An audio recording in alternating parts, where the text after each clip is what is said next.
काशी और मानो जुड़वा बहन भाई थे। एक रोज वो स्कूल से घर जा रहे थे तो दोनों को बहुत भूख लग रही थी। वो बहुत गरीब थे, उनके पिता नहीं थे और माँ पार्वती मेहनत मजदूरी करके कपड़े सिलाई करके अपने बच्चों को पाल रही थी। वो दोनों कभी स्कूल या कॉलेज कुछ लेकर नहीं गए थे। दूसरे बच्चों को खुशहाल देखकर उनका भी जी करता था कि वो भी खुशहाल जिंदगी गुजारें, लेकिन उनके हाथ में कुछ भी नहीं था। आज जब वो घर गए तो माँ ने प्यार से उनका माथा चूमा, उनके हाथ धुलवा के खाना उनके आगे रख दिया। उन्होंने देखा तो सूखी रोटी और अचार था। दोनों बच्चों ने एक दूसरे की तरफ देखा और चुपचाप खाना खाने लगे। माँ ने उनका अंदाज नोट किया तो कहने लगी, आज फुर्सत नहीं मिली बच्चों, कल जब तुम लोग स्कूल से आओगे तो मैं तुम्हारे लिए बहुत मजेदार खाना बना के रखूंगी। वो दोनों जानते थे कि माँ उनको खुश करने के लिए ये सब बोल रही है, वरना घर के हालात तो उन्हें अच्छे से पता थे। खाना खाने के बाद वो दोनों घर से बाहर खेलने के लिए चले गए, लेकिन उनके फटे पुराने कपड़े देखकर हमेशा की तरह कोई भी उनके साथ खेलने में दिलचस्पी नहीं रख रहा था। वो दोनों दिल बर्दाश्ता होकर एक नदी के किनारे बैठ गए।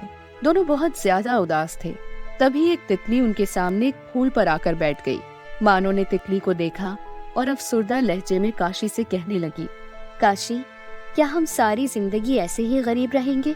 लोग हमसे नफरत करेंगे, कोई हमारे साथ नहीं खेलेगा, हम हमेशा फटे पुराने ही कपड़े पहनेंगे और सूखी रोटी ही खाएंगे। उसकी आंखों से 2 आंसू जमीन पर गिर गए तो काशी ने उसका सर अपने कांधे पर रखा और कहने लगा, नहीं मानो, जब मैं बड़ा हो जाऊंगा ना तो मैं बहुत सारा काम करूंगा, बहुत सारे पैसे कमाऊंगा, फिर हम सब एक बहुत अच्छी जिंदगी गुजारेंगे, कोई भी हम पर नहीं हंसेगा। तब तक तो माँ बहुत थक जाएगी काशी। मानो के लहजे में गम ही गम था। दोनों बच्चे बहुत ज्यादा हसास थे, उन्हें माँ का भी एहसास था। काशी को कोई भी जवाब ना सूझा तो उसका हाथ पकड़कर उठने लगा, चलो घर चलते हैं। वो भी उठकर साथ घर की तरफ चल पड़ी। कुछ आगे जाकर उन्होंने किसी के खांसने की आवाज सुनी। पलटकर देखा तो एक बूढ़ी औरत लाठी टेकती हुई आ रही थी। काशी और मानो को रुकता देखा तो उनसे कहने लगी, बेटा, बहुत प्यास लग रही है और भूखी भी हूँ, खाने को कुछ मिल सकता है क्या? काशी ने मानो की तरफ देखा और फिर उस औरत से कहने लगा, माँ जी, आप हमारे साथ चलें, हमारा घर करीब ही है, हम आपको खाना खिला देते हैं। काशी ने उस औरत का हाथ पकड़कर उसे सहारा दिया। वो दोनों उसे घर लेकर आए, पहले पानी पिलाया और फिर वही सूखी रोटी और अचार उसके सामने रख दिया।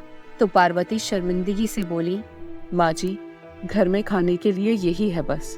वो औरत मुस्कुरा दी और अचानक ही वो एक खूबसूरत परी में बदल गई, जो गुलाबी कपड़ों में मलबूस थी और हाथ में एक जादुई छड़ी भी थी। बच्चे डरकर माँ से लिपट गए। डरना मत बच्चों, मैं एक परी हूँ, मैं बस तुम्हारे घर के हालात देखने आई हूँ। तुम दोनों बहुत अच्छे बच्चे हो, तुम एक अच्छी जिंदगी के मुस्तहिक भी हो, मैं तुम्हारी मदद कर सकती हूँ, परी ने मुस्कुराते हुए कहा। परी ने अपनी छड़ी सिलाई मशीन की तरफ की। छड़ी से रोशनी निकलकर सिलाई मशीन में गायब हो गई और वो एकदम बिल्कुल नया नजर आने लगा। तो परी पार्वती से कहने लगी, अब ये एक जादुई मशीन है, ये बहुत कम वक्त में खुद ब खुद तुम्हें कपड़ों में डिजाइन बनाकर देगा। तुम लोगों के लिए भी सिलाई कर सकती हो और बाजार में बेचने के लिए भी। इसकी मदद से बहुत जल्द तुम्हारी और तुम्हारे बच्चों की जिंदगी खुशहाल हो जाएगी। ये कहते ही वो परी तितली में बदल गई।